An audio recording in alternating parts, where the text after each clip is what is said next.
debate uncut and after show. I'm your host Nathan Oakley, and if you are new to this channel, or you've not done so already, then be sure to subscribe, hit the bell notification icon and join button to keep up to date with the Flat Earth debate. If you would like to support the channel, there is a super chat that runs alongside each of these shows while they premiere, and there's also a Ko-Fi, Patreon, crypto and thanks button in the info box below the video. Speaking of Patrons, I'm going to do a quick shout out to all of you who do support me on Patreon. So, a massive shout of thanks and appreciation to Smith Tools and Purchase, Level Plain Poem, Vitali Z, Colton James, BG, Survive the Spin, FE Patriot, Thomas van der Zander, Gary Hughes, Measured Flat, Chris Wouters, Sea Level Cultist, Mitch Kennedy, Rod, The Name's Burley, Twad Wazzle, Jason Hornsby, Flat Earth Travolta, JMels24, Unimento, Iron26, Endless, Golden McKinnon, Retro Bill, Michael Kahn, John Kays, Patrick Gunnels, Banter, Hairy Blade, Mobile Mac 777, Rob W, Del West Watson, Unbelievable Productions, Blue Ridge Ranger, Abraham Ahmed, Skeptic 936, excuse me, Texas Mike, Chow Yun Cat, David Wayne Foster, and Dank. So another massive thank you to all of you for supporting me on Patreon. Now I'll hand across to whoever is in Discord and G+, so you can enjoy their dulcet tones while I set it for today's members-only live stream. So, what we're going to do is respond today to this video. I have put out my link to various different panel members. So, in what we call Master B, formerly on Skype, now on Teams, people are aware that I am having a live stream, albeit to members only, and I am indeed in the Discord server, so if you are a participant in any of those groups, then feel free to join me as I react to this live video.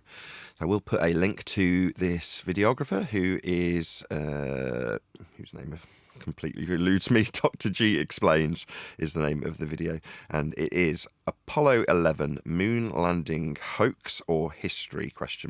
Body Language Analysis. So this is the dude that we'll be watching today, and I'm going to put a link to this particular videographer into my members only live stream, and after the fact, hopefully one of my moderators, if this does end up being a public video, will do the same, and it'll go into the public live stream chat feed. But in the meantime, if you are one of my members, if you did want to pop along to this videographer and let him know that I've done maybe a video that's coming, because it won't be something he can come along and watch because he's not a member. But nevertheless, I have put a link to the videographer, which, again, I've completely forgotten his name. Dr. G, I think it is. Yeah, Dr. G Explains. And yeah, so toddle along, just let him know that I have done a reaction, regardless of it being members only. I'm sure it will eventually reach the public. So there we go. So that's what we're going to be responding to today. As I say, if you did want to join me in Discord, the link below this video does have the link to join if you wanted to do that as a member of the public viewing this video. After the fact, that is. Or indeed, if you did want to join as one of my members, you could still hop in the Discord server. Indeed, if you are one of my participants in the Teams chat, known as Master B, then again, I've shared my G+ link to you if you did want to join me. So there we go. Right, let's get into it, and I need to take that line off mute, do a quick sound check. With Joe Rogan and Matt Walsh. Matt Walsh is not a skeptic of the moon landing. Joe Rogan seems to be. He doesn't insist that it didn't happen, but he seems skeptical that it did. And one of the things that Joe Rogan talked about was that this press conference was strange, that their behavior was weird. So I thought I would watch it and see what I observed, see if I agreed with that. I decided to look at the comments and some of the raw footage, and a lot of people feel that way. So hopefully this will help you get a better understanding of the body language that we're seeing. Now, one thing. Okay, so this isn't what I thought it was. I thought he'd be responding to the analysis that was done by Richard D. Hall's expert. So I've completely misconstrued what this video is. So it's his analysis. Okay, you can tell I don't know this videographer because I thought we were doing something else. Okay, so let's just explain what I thought we were doing, because then we can dispense with that because it's not what we're doing. So I've got a completely different mindset to what was going to be happening. So Richard D. Hall did an analysis with a paid, also paid by the government, an expert in statement analysis, and he took apart this exact same affair, if you will, and came up with the conclusion that they weren't being very honest. Now, that's not what he's doing. This guy here is going to be assessing them of his own volition. So I should have really got that from the title. I didn't really read the title. I just clicked the thumbnail on my iPad and went, oh no, straight away, this is perfect. Thing that's important for me to be upfront about as we start this is that I am not a skeptic when it comes to the moon landing. I have not explored all of the conspiracies about this. I don't know all the reasons people believe that it didn't happen. All right, well, let me fill you in. So the reasons people believe it don't happen is irrelevant to me. Yeah, belief about something not happening is kind of silly. But there we go. What people believe in something that isn't happening is kind of a crazy notion that I'm not even bother wrapping my head around. But why I know it did not happen is because the sky is not a vacuum. If the sky was a vacuum, then the gas we are breathing would disperse into it at a high rate. I actually did set this up on this... I'm not using my projector because I haven't got so much going on as I normally have, which is actually more chaotic because having less screen real estate means it's more difficult for me to actually do this. But I did actually set this up. Yeah, I have. There we go. So you can see me on camera actually reacting to this guy. So if there is prolonged periods where I'm not getting interrupted because I'm just listening and I don't have any panel currently, I'm literally on my Todd, then at least there's me in the video, so he can't call copyright if he takes umbrage to me pointing out that space is fake. So the reason I know they didn't go to the moon is because the area they claim to have travelled through is a second law of thermodynamics violation. That is to say that the area known as outer space, where this rocket ship to get to the moon would have had to travel, would be an area that would enable them to look back on an Earth with high pressure gas, not filling a vacuum. That's a direct violation of the second law of thermodynamics. Therefore, there is no outer space. The sky vacuum is not real. And any journey claimed to be taking place in a sky vacuum is also not real. So they didn't travel through a sky vacuum to get to the moon. Everything they say thereafter, if they're suggesting they did, is a lie. Because they can't have done it. It violates the law of nature. But I'm going to tell you exactly what I see during this. Good. I'm going to tell you if there are signs of deception, and I will tell you exactly what the body language says. Can't tell us exactly what body language says. You can give your interpretation, but we'll read between the lines and take it as read that you're going to tell us what you think based on what they are doing physically in their appearance and their body. The goal for every video I do is to be neutral, and I feel the same way about this. So even though I have my... You said you were going to be neutral, but you've just disclaimed your bias. You don't know why people would believe such a thing.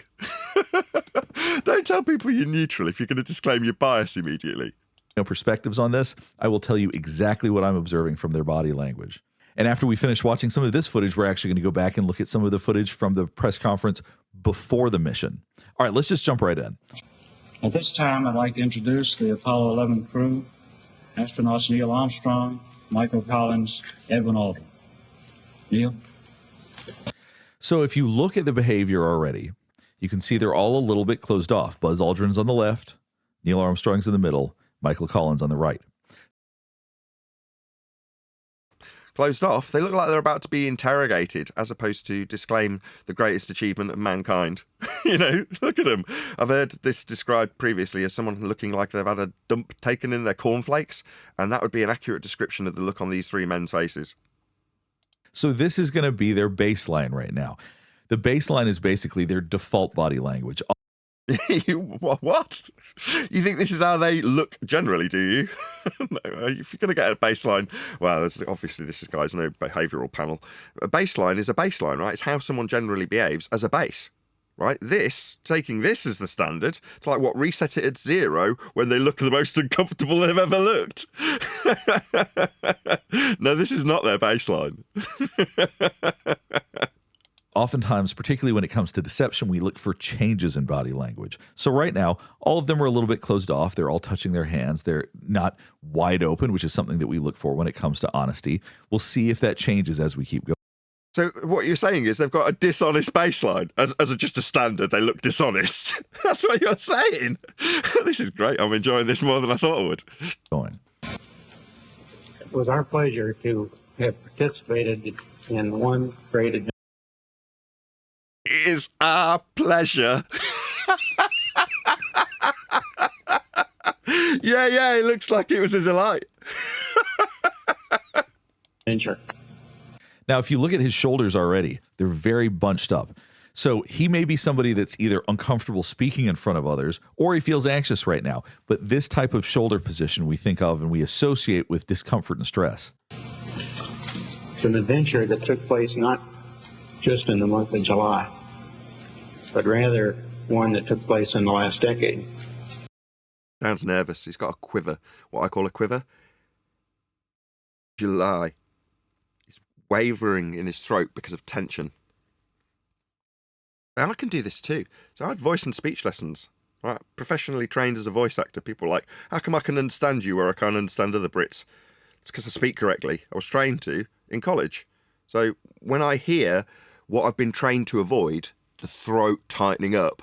I hear that, especially on my audio setup. I've got a really good system. Currently, the kids are being nice and quiet in the next room. The wife's out at a car boot sale because we're poor, looking for presents. But there we go. The general ambience in here is nice and quiet. I can hear something that I've been trained to avoid in my own voice.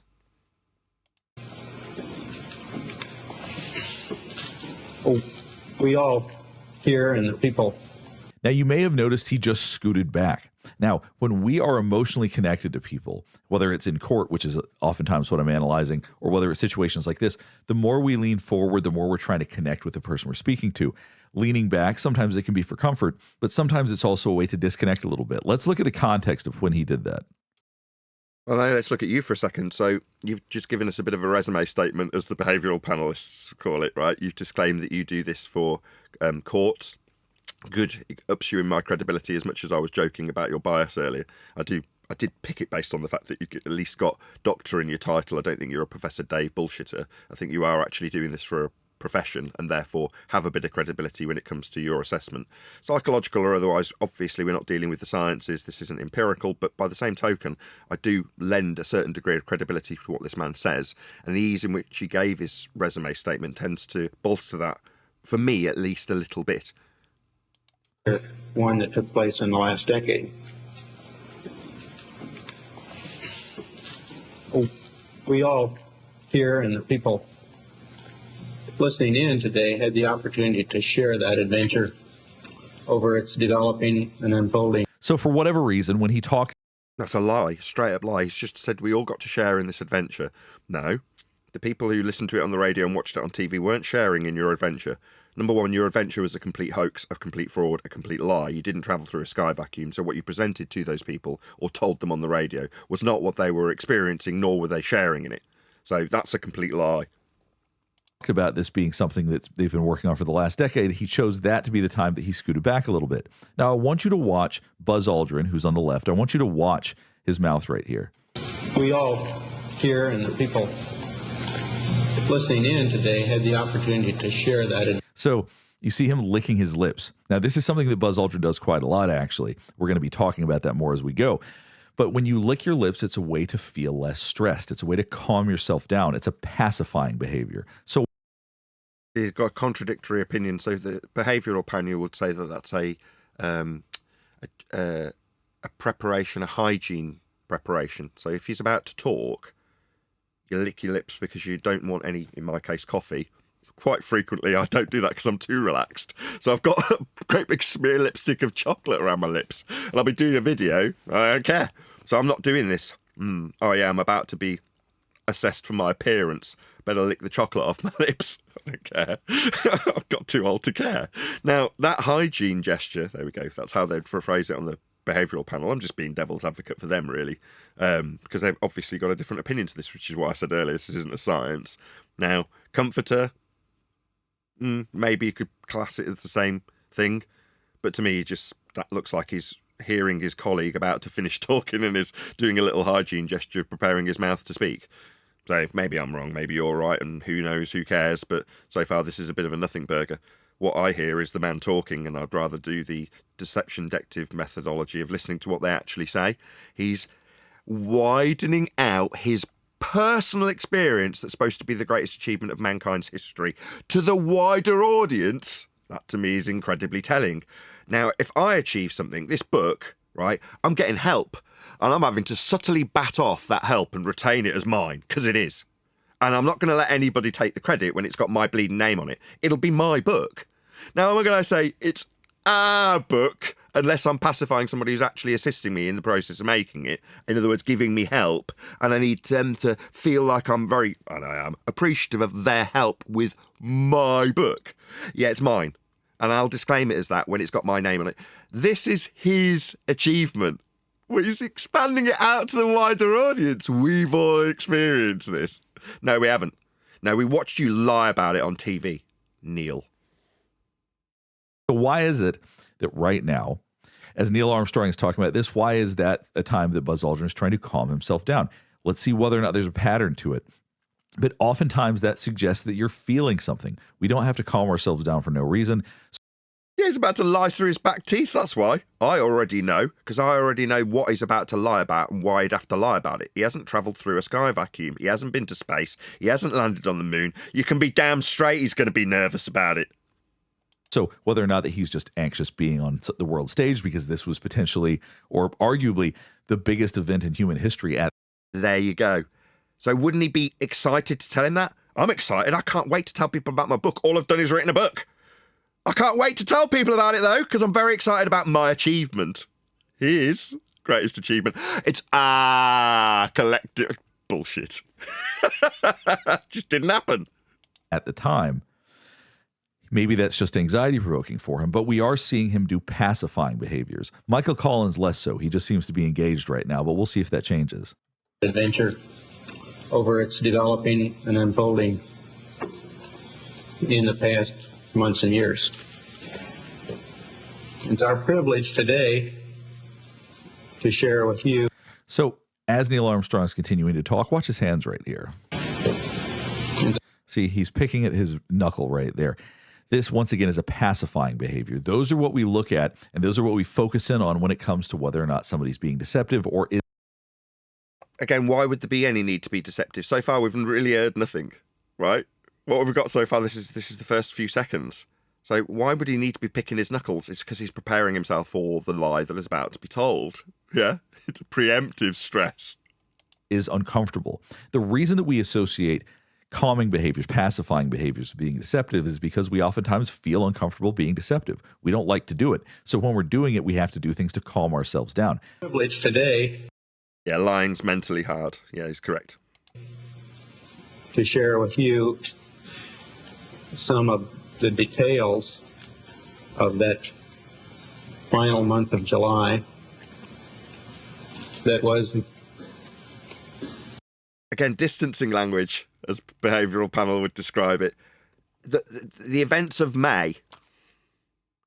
No, you achieved the greatest thing man could ever achieve according to what you are lying about. Right, that's your lie. So it's just the events of May. Distancing language. Let's see if our doctor friend picks up on that. Certainly the highlight for the three of us. Again, widening, right? He's the first man on the moon. He was the first man to do something ever. Immediately broadens it to his two colleagues. I love it. This is as much an opportunity for me to react to this as it is for him. Of that decade. We're going to divert a little bit from the format. And there's Buzz Aldrin licking his lips again. Not seeing a whole lot from Michael Collins yet, but I'll continue to watch. He doesn't mention the glance towards the camera. Yeah? The glance towards the onlooking, judgmental audience that he just glanced at. No mention. Yeah, Buzz just glanced over there at the camera. Who's going to be looking at me lying? He's asking himself. Past press conferences and talk about the things that interested. This is the reason we get the more modern version of this with whooping and hollering and excitement, because people have looked at this and gone, why do they sound like someone's just taken a dump in their cornflakes? Why is the monotone expression of this man a man that we're supposed to believe has just stepped foot on the moon? Yeah, it's not very believable, is it? So what do we get now to counteract this? Woohoo! We landed on the moon! Yeah, that's what we get. Yeah, you get a more excited reaction out of Dumb and Dumber when he realises it in the 90s with a newspaper article on the wall of a diner. His reaction is more excited than this one. Jim Carrey, that is. Us most, in particular the things that occurred on and about the moon. Again, distancing language. The things that happened on or about the moon. This is your greatest achievement. Could you distance yourself from it a bit more, perhaps? Make it a bit more vague. We will use... So if you're wondering why unconsciously so many people are saying they're being weird, they're being deceptive. It's because they're lying through their back teeth. Because they didn't do what they said they did. They haven't been to the moon. They didn't travel through a sky vacuum. This is all lies.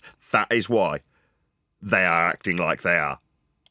Look at how still they all are. Now, I know this was the 1960s. Men tried to be very stoic. Yes, men in the 60s were much more still. What a crock of crap! This is great. Can you imagine him standing in front of a judge and saying that? Yeah, men in the 60s were a lot more still.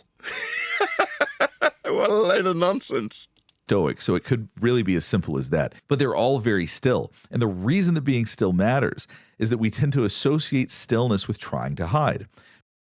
No, trying to keep self-control, right?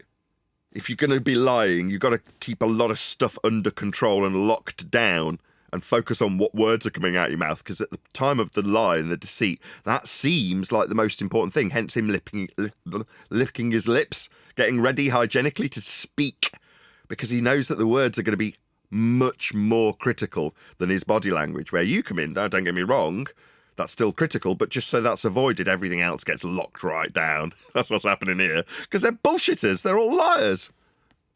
Because there's an instinctual part of us that when we feel threatened, we believe if we sit still enough, we can avoid that threat. So oftentimes when people... Exactly. Now, that's much more like it. I see, I knew I'd like this guy. Yeah, exactly. Deer in the headlights. So their reaction is to one of being deceitful. Why would they need to be if they weren't being deceitful? Why would they be deer in the headlights in this scenario? Nothing's happened yet. They've got nothing to fear. They're about to disclose the greatest achievement ever, yet they're worried. Yeah, deer in the headlights. Exactly. Are being deceptive or they're lying, they try to move less. That's sort of the goal, because we don't want to be seen. Watch this right here. The things that occurred on and about the moon. This little finger twiddling gesture from Neil when he lies about going to the moon.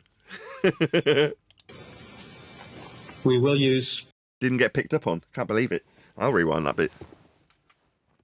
Watch Neil Armstrong's fingers when he specifically talks about what is supposed to be mankind's greatest achievement. Watch his hands. Watch this right here. The things that occurred... Things that occurred, little finger movement. On and about the moon. On and about the moon, distancing language with a little twitch of the thumbs. How interesting. Doesn't get a mention. We will use... And then there is Buzz Aldrin licking his lips again. Does this mean that the moon landing didn't happen? Of course not. But it does show that there is stress around this. So does licking lips mean the moon landing didn't happen? Of course not. Oh, I wholeheartedly agree.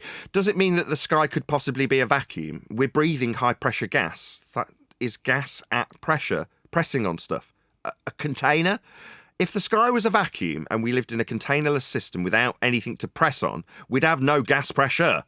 The gas would dissipate into the sky vacuum at a high rate of speed. It's called entropic dispersion and is a law of nature. Specifically, the second law of thermodynamics, entropy, gas dispersion. Gas fills space. So we are definitely breathing high-pressure gas. That goes without saying. But if there's an assertion that there's a 10 to the minus 17 torr sky vacuum to travel through to get to the moon, then we'd all be dead because we'd have no gas to breathe. There is unusual body language that we're seeing, and I think that that's... It's because they're lying. What people are keying in on, and that's what people are focusing on. It's because they're lying. They're lying about travelling through a sky vacuum to get to a moon that they haven't walked on. They did it on a set. They're seeing that there is something that makes them feel unsettled when they watch this. Yeah, they're unsettled because the people who are lying are unsettling. These liars, these astronauts, did not do what they said they did. They did not travel through a sky vacuum. There is no sky vacuum. It's akin to travelling through a wardrobe. There is no Narnia to walk on called the moon. There's a light in the sky that is alleged to have been walked on by men who lie. These men who are lying. This. A number of films and slides, which most of you have already seen. Again, distancing languages, talking about the slides and the images. What about your personal experience, Neil? You didn't have one. All we've got is the images and the slides, the photos, that they're not. Yeah, what about where would you reach for if you had done this? Am I going to reach for the recordings and the transcripts of us producing a book when we're going through it and checking the spelling on it? No, I've got first-hand experience of the tedious process that it really is, how long and drawn out it is, because I've experienced it. So I'm going to draw on words like I just did from my experience rather than referring to the transcripts of it or the images of it or the slides of it. No, Neil, you just didn't do this. That's why you've got to appeal to other things that aren't your personal experience, because you haven't had one. I know you haven't had one because you didn't travel through a sky vacuum. It weighed very heavy on you towards the end of your life, didn't it, Neil? Yeah? And with the intent of pointing out some of the things that we observed on the You went to the frickin' moon! Jump up and down on the table! Yeah, is what they told them after the fact, right? Which is why we get the whooping and hollering now. the spot, which may not be obvious to those of you who are looking. For every 10 words that are nothing, we haven't had a single word about the moon, and it's his experience that we want to hear about here, isn't it? We haven't had any yet. Got disclaimers and vague wishy-washy nonsense and distancing language and being told how we've experienced. I haven't experienced this. Tell me about it. You did it, right? That would be your opener, wouldn't it? Looking at them here from the surface of Earth. Sorry, surface of Earth. I wonder if he twiddled his thumbs when he said that. He's definitely experienced that. Yeah, no hesitation in describing the surface of Earth. Okay, yes.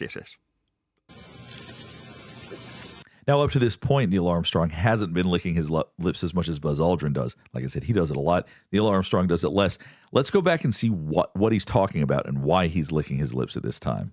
Those of you who are looking at them here from the surface of Earth.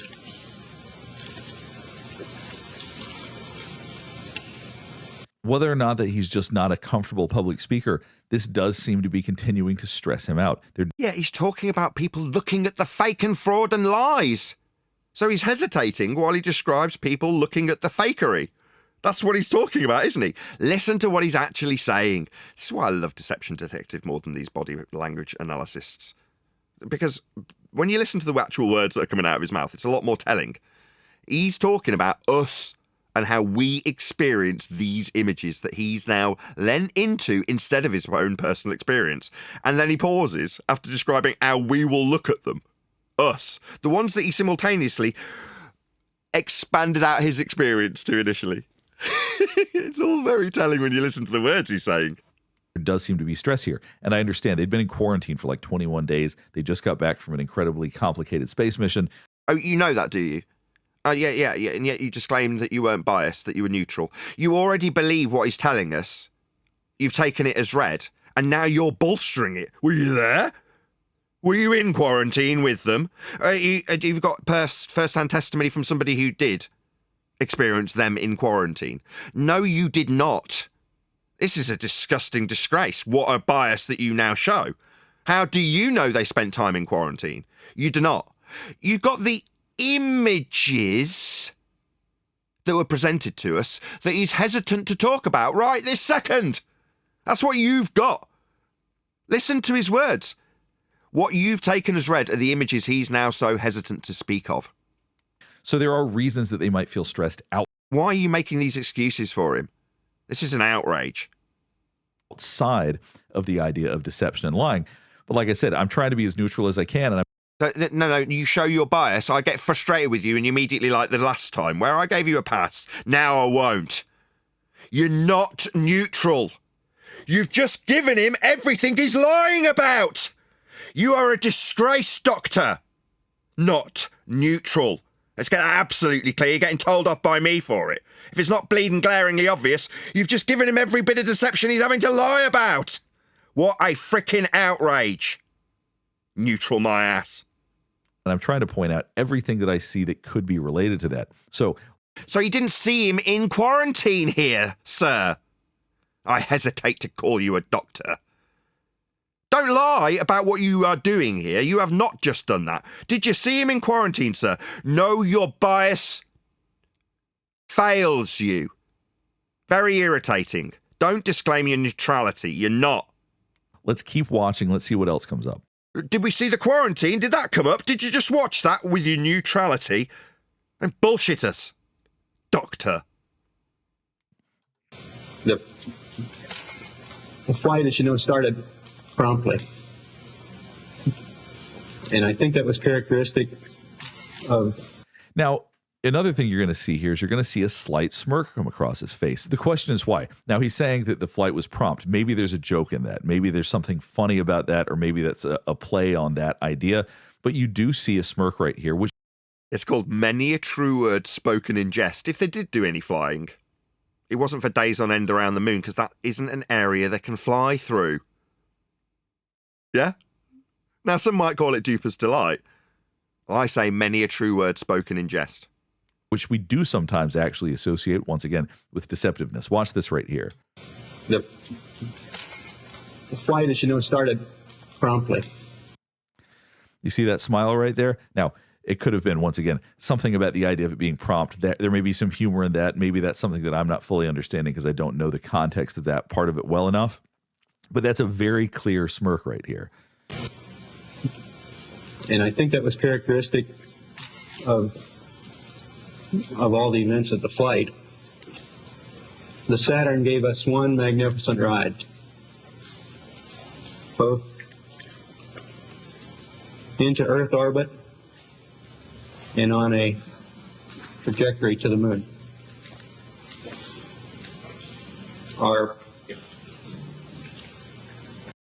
Yeah, this would be where I would be screaming, "You stuttering liar," to him. Yeah? Because he's not done any of the things he just said, and now he's stuttering around his words about it. Our memory of that actually differs little. He's having to describe his memory. Just describe the event.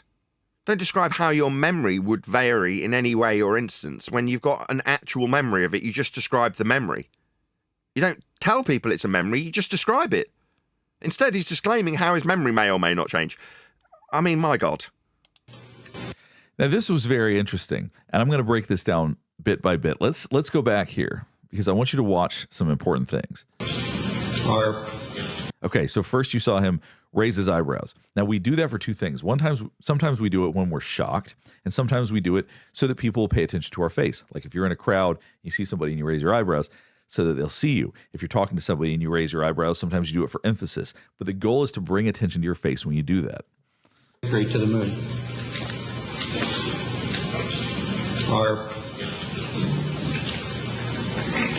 Our memory. Now, I want you to pay close attention to his lips right there. He's compressing his lips. This specifically identifies stress or concern. Now, he's not quite withdrawing his lips. Sometimes people do that when there's something they don't want to say. But right here, this looks like there's significant stress and concern as he's specifically talking about this. Let's go watch this whole sequence again, because to me, it's so interesting. Trajectory to the moon. Okay, there wasn't one. Our hesitates. Why? Our memory. Because he's talking about him lying. Of that actually differs little. Of the greatest achievement, according to you, of mankind's history, is just reduced to that, as he stutters and hesitates about what he's actually saying. From the reports that you have all heard from those previous Saturn V flights. What we're seeing right now, from the reports from a previous mission that isn't the greatest achievement of mankind's history. Okay. Bit more distancing language, perhaps. Is different than what else we've seen up to this point, because right now we're seeing stress and concern. We're seeing him slow down in the way he's speaking. Because he's talking about the greatest achievement of mankind's history that he's obviously done, and he's very proud of. So that's why we're seeing all these signs of deception, of course. Stuttering a little bit. He's not as clear as he has been. When talking about the greatest achievement of mankind's history that he definitely did do. Up to this point. So it's interesting that as he's talking about their memory of events. A memory of the events, just going to boil it down to the events. A moon landing, it's right there in your title. Events, yeah, greatest achievement of mankind's history, the thing they're lying about. Oh, by the way, they definitely came back and were in quarantine, according to you? So it definitely happened, right? No. Second law of thermodynamics violation, that's why they're lying. Not that you're unbiased. That brings up stress and anxiety and concern. That being said, it doesn't mean that there isn't stress and anxiety concern actually going through the memory of doing that. No, so they definitely did it, and it's because of the concerns of them actually doing it that's causing them the stress, according to you. Oh, wow. How nice of you to give them that. Good job you're unbiased. What a sad state of affairs. Are you delusional? Is that why you've told us how neutral you are twice? Yeah, I don't need to disclaim how neutral I am. I'm not neutral, I'm biased. Because I know there's no sky vacuum, so I can be biased against these lying shitbags. Because I know they're lying. I know that someone who tells me they've been to Narnia through a wardrobe is lying, so I'm going to be biased against them. What I'm not going to do is say, well, the stress of travelling through the wardrobe could be the reason why they're reliving that stress as they describe the White Witch in Narnia. I could do that and then disclaim how neutral I am. I could. I'm not going to. It's absolutely pathetic. So there we go. They travelled through the White Witch's lair, and the stress of that is... No, don't do that, Doctor. Don't do that. Going to the moon, landing on the moon, all the things you've decided they have done. That is probably very anxiety provoking. If they did it, they'd definitely be excited to tell you how they survived that ordeal, having done it and come back from it. But instead they're talking linguistically about the mission prior and how they did things differently. Yeah, that's not the kind of language I'd expect from somebody who'd achieved something that you're now giving them out of hand. You're just giving it them in your very unbiased, very neutral way. Probably is a lot of stress associated with that. Yeah. No, it's just stress about lying about it that you've given them. The events happened. It's just whether or not their stress is related to it actually happening, according to you. It didn't. That's why it's stressful. I know it didn't. So I don't have to question the reason and motivation behind their deceptive behaviour, demeanour and language. I know why they're having to lie, be deceitful and seem shady as all hell, because they didn't do what they said they'd do, and the very thing they said they did do is the thing you're giving them, and that's the same thing they're having to lie about. So that doesn't mean that he's not having actual memories of it right now. Oh, does he not? You know that, do you, Doctor? Clairvoyant much? Do you do this in court in front of a judge? Does the judge ask you where you got your crystal ball from? But something is causing him to feel stress and concern as he's talking about that their memories differ very little than what's been reported. Oh, I see. So their memories don't differ from the previous mission, which they didn't do, but the reports from the previous mission are very similar to the reports that they haven't given us yet. Just so we all know, it's going to be similar to what happened previously. Okay. And what happened previously only differs in the respect that we achieved mankind's greatest achievement, according to this lie these men are now peddling that you already believe. So, very neutral. Talking to the Doctor. From the reports that you have all heard from those previous Saturn V flights, and those the previous flights served us well. Were they also quite brief? Maybe we'll find out. In preparation for this flight. This flight, greatest achievement of mankind's history, or aka a complete lie this man's currently telling. In the boost as well as the subsequent phases. Subsequent phases being mankind's greatest achievement, now brought down to the words phases. Yeah, because that's how I would describe greatest achievement of mankind's history.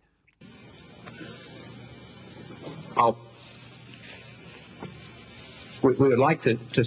Now you saw him lean back again. So after he said that, after he got through all of the stress and concern of saying that, then he leaned backward. Once again, that's a way to gain emotional distance from the person we're speaking to, whether it's because it feels too intense or we're trying to disengage in some way. He just scooted back, he leaned forward again, but he felt the need to move backward. That's what would make him feel more comfortable at that time. So what we're seeing right now actually is a lot of stress and anxiety about this specific sequence of what he's talking about right now.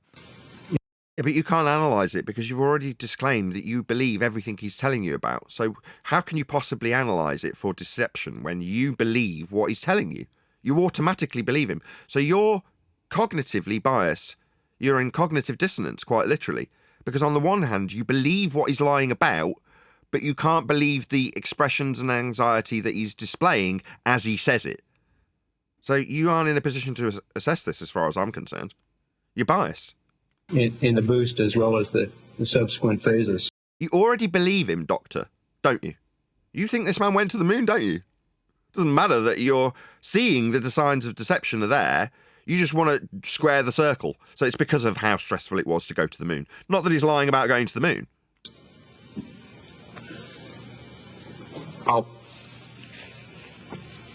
We would like to skip directly to... See, it looked like he was going to say something. He pursed his lips together. He withdrew his mouth a little bit. So what? I mean, at this point, I'm probably going to give up on this because all we're doing is looking at how a man speaks as opposed to the potential for deception. And the potential for deception's already been disclosed as, well, there is nothing to see here in terms of him not going to the moon, which is the thing he's talking about. The man's already accepted that as true. It's already been taken as read by the analyst. So what's the point in me continuing to assess it if this man who says he's unbiased and neutral accepts what is being said as true, even though he's assessing the deceptive nature it's being delivered to him with? How can I possibly carry on?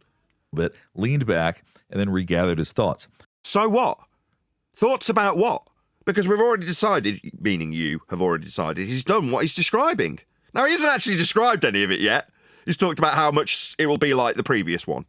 What it was that he was going to say doesn't mean it was anything profound, doesn't mean he's trying to hide anything. Not profound, he's just achieved the greatest thing in mankind's history. Yeah, you'd think 2 or 3 minutes into him speaking that we'd be hearing plenty of profound things out of this man.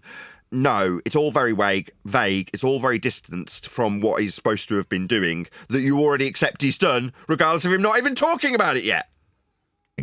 But his way of interacting right now, there's a lot going on under the surface right now. The subsequent phases.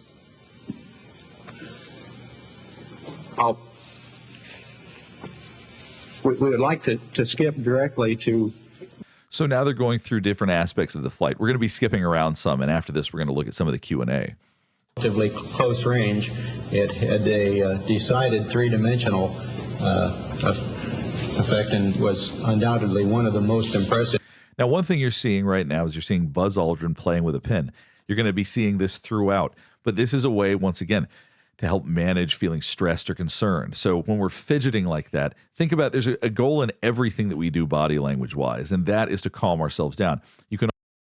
Yeah, why would you need to be calm in this respect? You'd be excited, overexcited about the achievement that you'd actually fulfilled in this regard, going to the moon, which definitely didn't happen.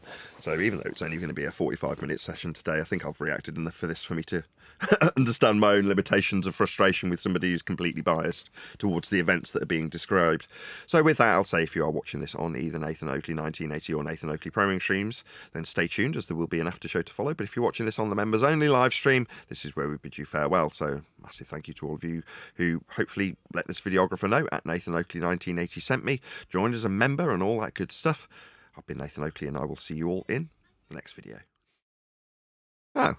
Well, I said there's going to be an after show to follow. I was thinking that a few people might have joined in my stream, but being British, this is actually pretty early in the morning. It's still before 10 o'clock a.m., so obviously there's no one around to actually join me in this live stream. I thought I'd seen a few people actually pop in and join me in the Discord server, but obviously not. So while I say stay tuned, there'll be an after show to follow. There isn't going to be because there's nobody here to talk to. So other than me reacting to myself, reacting to a guy reacting to the moon landing hoax, there's not a lot else for me to say. I've pretty much said it all in the live stream that just went out to members. So with that, another massive thank you to all of you joined in this, what would it be, uncut and after show. I've been Nathan Oakley and I'll see you all in the next video.